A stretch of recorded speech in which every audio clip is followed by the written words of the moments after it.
Friends, welcome to my YouTube channel. ನಾನಿವತ್ತು ಒಂದು sambar recipe ಮಾಡ್ತಾಯಿದ್ದೀನಿ. ನುಗ್ಗೆಕಾಯಿ ಮತ್ತು ಆಲೂಗಡ್ಡೆ ಹಾಕಿ ನುಗ್ಗೆಕಾಯಿ ಸಾಂಬಾರು ಮಾಡ್ತಾಯಿದ್ದೀನಿ. ತುಂಬ ಟೇಸ್ಟಿಯಾಗಿರುತ್ತೆ. ಅನ್ನೋ ಜೊತೆ ತಿನ್ನೋದಕ್ಕಂತೂ ತುಂಬ ಚೆನ್ನಾಗಿರುತ್ತೆ. ನೀವೇನಾದರೂ ನನ್ನ ಚಾನಲ್ನ ಫಸ್ಟ್ ಟೈಮ್ ನೋಡ್ತಾ ಇದ್ದರೆ ಪ್ಲೀಸ್ ಸಬ್ಸ್ಕ್ರೈಬ್ ಮಾಡ್ಕೊಳ್ಳಿ. ಹಾಗಾದರೆ ಬನ್ನಿ ನುಗ್ಗೆಕಾಯಿ ಸಾಂಬಾರು ಹೇಗೆ ಮಾಡೋದು ಅಂತ ನೋಡೋಣ. ನುಗ್ಗೆಕಾಯಿ ಸಾಂಬಾರು ಅಂದರೆ ಬೇಳೆ ಹಾಕ್ತಾರೆ. ನಾನಿಲ್ಲಿ ಅರ್ಧ ಕಪ್ ಆಗುವಷ್ಟು ತೊಗರಿಬೇಳೆ ತೊಗೊಂಡಿದ್ದೀನಿ. ಇದನ್ನು ಚೆನ್ನಾಗಿ ವಾಶ್ ಮಾಡಿಕೊಂಡು ಇಟ್ಕೊಳ್ಳೋಣ. ಆಮೇಲೆ ಸ್ವಲ್ಪ ನೀರು ಹಾಕ್ಕೊಳ್ಳಿ. ನಿಮಗೆ ಬೇಳೆ ಬೇಯೋದಕ್ಕೆ ನೀರು ಎಷ್ಟು ಬೇಕೋ ಅಷ್ಟು ಹಾಕ್ಕೊಳ್ಳಿ. ಹಾಗೆ ಸ್ವಲ್ಪ ಉಪ್ಪು ಹಾಕ್ಕೊಂಡು ಕುಕ್ಕರ್ ಮುಚ್ಕೊಂಡು 2 ವಿಷಲ್ ಬರೋವರೆಗೂ ಕೂಗಿಸ್ಕೊತಾ ಇದ್ದೀನಿ. 2 ವಿಷಲ್ ಸಾಕಾಗುತ್ತೆ. ಜಾಸ್ತಿ ಕೂಗಿಸ್ಕೊಂಡ್ರೆ ತುಂಬ ಮೆತ್ತಗಾಗ್ಬಿಡುತ್ತೆ. ಮತ್ತೆ ಇನ್ನೊಂದ್ಸಲ ನಾವು ನುಗ್ಗೆಕಾಯಿ ಜೊತೆ ಬೇಯಿಸ್ಕೋಬೇಕಾಗುತ್ತೆ. ಸೊ 2 ವಿಷಲ್ ಆದರೆ ಸಾಕು. ಬೇಳೆ ಬೇಯೋಷ್ಟೊತ್ತಿಗೆ ಮಿಕ್ಸಿಗೆ ಹಾಕ್ಕೊತಾ ಇದ್ದೀನಿ. ಮಿಕ್ಸಿ ಮಾಡೋದಕ್ಕೆ ಒಂದು ಜಾಲರ ತೊಗೊಂಡಿದ್ದೀನಿ. ಅದಕ್ಕೆ ಅರ್ಧ ಕಪ್ ಆಗೋಷ್ಟು ಕಾಯಿ ಹಾಕ್ಕೊತಾ ಇದ್ದೀನಿ. ಜೊತೆಗೆ ಒಂದು ಮೀಡಿಯಮ್ ಟೊಮೊಟೊನ ಕಟ್ ಮಾಡಿ ಹಾಕ್ಕೊತಾ ಇದ್ದೀನಿ. ಇದ್ರ ಜೊತೆಗೇ ಬೆಳ್ಳುಳ್ಳಿ ಹಾಕ್ಕೊತಾ ಇದ್ದೀನಿ. ಒಂದು 6ರಿಂದ 7 ಎಸಳು ಬೆಳ್ಳುಳ್ಳಿ ತೊಗೊಳ್ಳಿ. ಇದ್ರಕ್ಕೇ ಅರ್ಧ ಸ್ಪೂನ್ ಆಗೋಷ್ಟು ಸಾಂಬಾರು ಪೌಡರು ಮತ್ತು ಅರ್ಧ ಸ್ಪೂನ್ ಆಗೋಷ್ಟು ಖಾರದ ಪುಡಿ ಹಾಕ್ಕೊತಾ ಇದ್ದೀನಿ. ಹಾಕ್ಕೊಂಡು ಸ್ವಲ್ಪ ನೀರು ಹಾಕ್ಕೊಂಡು ಮಿಕ್ಸಿ ಮಾಡ್ಕೊಂಡು ಬರೋಣ.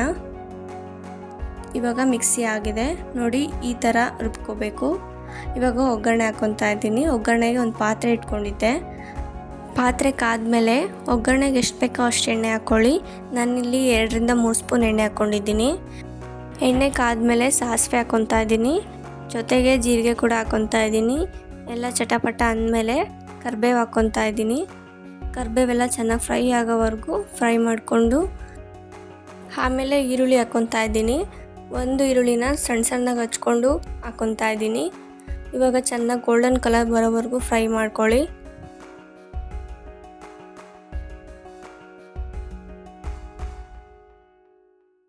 ಈರುಳ್ಳಿ ಎಲ್ಲ ಚೆನ್ನಾಗಿ ಫ್ರೈ ಆಗಿದೆ. ಇವಾಗ ಪೇಸ್ಟ್ ಹಾಕ್ತಾ ಇದ್ದೀನಿ. ಇದನ್ನೆಲ್ಲ ಸ್ವಲ್ಪ ನೀರು ಹಾಕ್ಕೊಂಡು ಚೆನ್ನಾಗಿ ಫ್ರೈ ಮಾಡ್ಕೋಬೇಕು. ಮಿಕ್ಸಿ ಜಾರ್ಗೆ ಸ್ವಲ್ಪ ನೀರು ಹಾಕ್ಕೊಂಡು ಎಲ್ಲ ಕ್ಲೀನ್ ಮಾಡಿಕೊಂಡು ಅದೇ ನೀರನ್ನೆಲ್ಲ ಹಾಕ್ಕೊಂಡಿದ್ದೀನಿ. ಇವಾಗ ಹಸಿ ವಾಸನೆ ಹೋಗೋವರೆಗೂ ಚೆನ್ನಾಗಿ ಫ್ರೈ ಮಾಡ್ಕೊಳ್ಳಿ. ಈರುಳ್ಳಿ ಮತ್ತು ಬೆಳ್ಳುಳ್ಳಿ ಟೊಮೊಟೊ ಎಲ್ಲ ಹಸಿದೆ ಹಾಕಿರೋದ್ರಿಂದ ಅದ್ರದ್ದು ಹಸಿ ಸ್ಮೆಲ್ ಆಗೇ ಇರುತ್ತೆ. ಅದಕ್ಕೆ ಚೆನ್ನಾಗಿ ಫ್ರೈ ಮಾಡ್ಕೋಬೇಕು.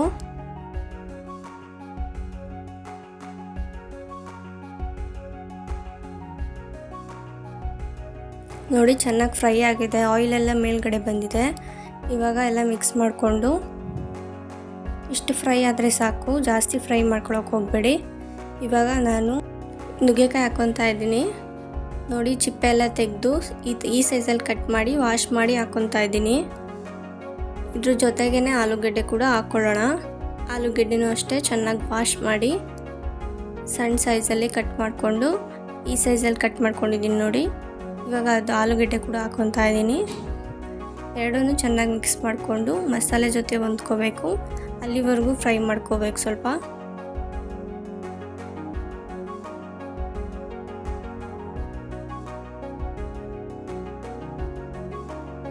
ಎಲ್ಲ ಚೆನ್ನಾಗಿ ಫ್ರೈ ಮಾಡಿದ್ಮೇಲೆ ಇವಾಗ ಒಂದು ಅರ್ಧ ಸ್ಪೂನ್ ಖಾರದ ಪುಡಿ ಹಾಕ್ತಾಯಿದ್ದೀನಿ. ಮತ್ತು 1 ಸ್ಪೂನ್ ಸಾಂಬಾರು ಪೌಡರ್ ಹಾಕ್ತಾಯಿದ್ದೀನಿ. ಜೊತೆಗೆ ಸ್ವಲ್ಪ ಅರಿಶಿನ ಹಾಕ್ಕೊಳ್ಳಿ. ಇದ್ರ ಜೊತೆ ನಿಮಗೆ ರುಚಿಗೆ ಎಷ್ಟು ಬೇಕೋ ಅಷ್ಟು ಉಪ್ಪು ಹಾಕ್ಕೊಂಡು ಮಿಕ್ಸ್ ಮಾಡ್ಕೊಳ್ಳಿ.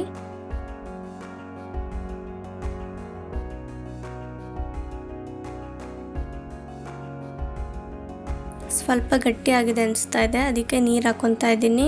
ಇವಾಗೆಲ್ಲ ಚೆನ್ನಾಗಿ ಮಿಕ್ಸ್ ಮಾಡಿಕೊಂಡು ಎಲ್ಲ ಆಲೂಗಡ್ಡೆ ಮತ್ತು ನುಗ್ಗೆಕಾಯಿ ಜೊತೆ ಎಲ್ಲ ಮಸಾಲೆ ಚೆನ್ನಾಗಿ ಹೊಂದ್ಕೋಬೇಕು. ಅಲ್ಲಿವರೆಗೂ ಫ್ರೈ ಮಾಡ್ಕೊತಾ ಇದ್ದೀನಿ.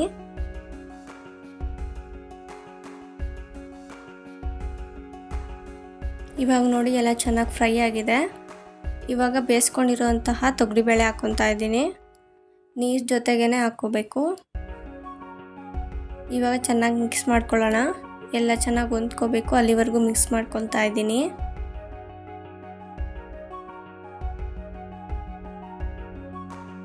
ಇವಾಗ ನಾನು ಉಪ್ಪು ಹಾಕ್ತಾ ಇದ್ದೀನಿ. ರುಚಿ ನೋಡಿದೆ, ಸ್ವಲ್ಪ ಉಪ್ಪು ಕಮ್ಮಿ ಅನ್ನಿಸ್ತು, ಅದಕ್ಕೆ ಉಪ್ಪು ಹಾಕ್ಕೊತಾ ಇದ್ದೀನಿ. ನೀವು ಟೇಸ್ಟ್ ನೋಡಿ ಉಪ್ಪು ನಿಮಗೆ ಬೇಕು ಅಂದರೆ ಹಾಕ್ಕೊಳ್ಳಿ. ಯಾವತ್ತಿದ್ರೂ ನೀವು ಉಪ್ಪು ಕಮ್ಮಿನೇ ಹಾಕ್ಕೊಳ್ಳಿ, ಜಾಸ್ತಿ ಹಾಕೋಕ್ಕೆ ಹೋಗಬೇಡಿ. ಬೇಕಂದರೆ ಮತ್ತೆ ಊಟ ಮಾಡಬೇಕಾದ್ರೆ ಹಾಕ್ಕೊಂಡು ತಿನ್ಬೋದು. ಜಾಸ್ತಿ ಆದರೆ ಊಟ ಮಾಡೋದಕ್ಕೂ ಆಗೋಲ್ಲ. ಸೊ ಅದಕ್ಕೆ ನೋಡ್ಕೊಂಡು ಉಪ್ಪು ಹಾಕ್ಕೊಳ್ಳಿ. ಇವಾಗ ಎಲ್ಲ ಮಿಕ್ಸ್ ಮಾಡ್ಕೊತಾ ಇದ್ದೀನಿ. ಇದ್ರ ಜೊತೆನೇ ಹುಣಸೆ ಹಣ್ಣಿನ ರಸ ಹಾಕ್ಕೊತಿದ್ದೀನಿ. 3 ಎಸಳು ಹುಣಸೆ ಹಣ್ಣನ್ನ ಮುಂಚೆನೇ ನೆನೆ ಹಾಕಿದ್ದೆ. ಅದು ರಸನೆಲ್ಲ ಕಿವುಚ್ಕೊಂಡು ಇಲ್ಲಿ ಹಾಕ್ಕೊಂಡಿದ್ದೀನಿ. ಇವಾಗ ಚೆನ್ನಾಗಿ ಮಿಕ್ಸ್ ಮಾಡಿಕೊಂಡು ಒಂದು 10 ನಿಮಿಷ 10ರಿಂದ 15 ನಿಮಿಷ ಬೇಯಿಸ್ಕೋಬೇಕು. ನುಗ್ಗೆಕಾಯಿ ಆಲೂಗಡ್ಡೆ ಎಲ್ಲ ಬೇಯಬೇಕಲ್ವ, ಅದಕ್ಕೆ ಒಂದು 10ರಿಂದ 15 ನಿಮಿಷ ಬೇಯಿಸ್ಕೋಬೇಕು. ನೋಡಿ ಈ ಕನ್ಸಿಸ್ಟೆನ್ಸಿಲಿ ನೀರು ಹಾಕ್ಕೊಂಡಿರಬೇಕು, ಜಾಸ್ತಿ ಹಾಕ್ಕೊಳಕ್ಕೆ ಹೋಗ್ಬಿಡಿ. ಇವಾಗ ಪ್ಲೇಟ್ ಮುಚ್ಕೊಂಡು ಒಂದು 15 ನಿಮಿಷ ಬೇಯಿಸ್ಕೊತಾ ಇದ್ದೀನಿ. ಇವಾಗ ಬೆಂದಿದ್ದಾಗಿದೆ. ನಾನು ಓಪನ್ ಮಾಡ್ತಾಯಿದ್ದೀನಿ, ನೋಡಿ ಎಷ್ಟು ಚೆನ್ನಾಗಾಗಿದೆ ಅಂತ. ನುಗ್ಗೆಕಾಯಿ ಆಲೂಗಡ್ಡೆ ಎಲ್ಲ ಚೆನ್ನಾಗಿ ಬೆಂದಿದೆ. ಸಾಂಬಾರು ಕನ್ಸಿಸ್ಟೆನ್ಸಿ ಕೂಡ ತುಂಬ ಚೆನ್ನಾಗಿದೆ. ಜಾಸ್ತಿ ನೀರು ಆಗಿಲ್ಲ, ಜಾಸ್ತಿ ಗಟ್ಟಿನೂ ಆಗಿಲ್ಲ. ಬೇಳೆ ಕೂಡ ಇನ್ನೊಂದ್ಸಲಿ ಚೆನ್ನಾಗಿ ಬೆಂದಿದೆ. ಫೈನಲ್ ಆಗಿ ನುಗ್ಗೆಕಾಯಿ ಸಾಂಬಾರು ರೆಡಿಯಾಗಿದೆ. ಇದನ್ನು ಬಿಸಿ ಬಿಸಿ ಅನ್ನ ಜೊತೆ ತಿನ್ನೋದಕ್ಕೆ ತುಂಬ ಚೆನ್ನಾಗಿರುತ್ತೆ. ಹೋಟೆಲ್ಗಳಲ್ಲಿ ಮತ್ತು ಮದುವೆ ಮನೆಯಲ್ಲಿ ನುಗ್ಗೆಕಾಯಿ ಸಾಂಬಾರು ಮಾಡ್ತಾನೆ ಇರ್ತಾರೆ. ನಮ್ಮ ಮನೆಯಲ್ಲಿ ನಾನು ಇದೇ ಥರ ಮಾಡೋದು. ನೀವು ಒಂದ್ಸಲಿ ಈ ರೆಸಿಪಿನ ಟ್ರೈ ಮಾಡಿ, ನಿಮಗೂ ಕೂಡ ಇಷ್ಟ ಆಗುತ್ತೆ. ನನ್ನ ಚಾನಲಲ್ಲಿ ಇದೇ ಥರ ತುಂಬ ರೆಸಿಪೀಸ್ನ ಹಾಕ್ತಾಯಿದ್ದೀನಿ, ಒಂದ್ಸಲಿ ಹೋಗಿ ಚೆಕ್ ಮಾಡಿ, ನೀವು ಟ್ರೈ ಮಾಡಿ, ನಿಮಗೂ ಕೂಡ ಇಷ್ಟ ಆಗುತ್ತೆ. ಇದೇ ಥರ ರೆಸಿಪೀಸ್ಗೆ ನನ್ನ ಚಾನಲ್ನ ಸಬ್ಸ್ಕ್ರೈಬ್ ಮಾಡ್ಕೊಳ್ಳಿ. ಈ ನುಗ್ಗೆಕಾಯಿ ಸಾಂಬಾರು ರೆಸಿಪಿ ನಿಮಗೆ ಇಷ್ಟ ಆಗಿದೆ, ಪ್ಲೀಸ್ ಲೈಕ್ ಮಾಡಿ ಮತ್ತು ಶೇರ್ ಮಾಡಿ. Thank you for watching the video.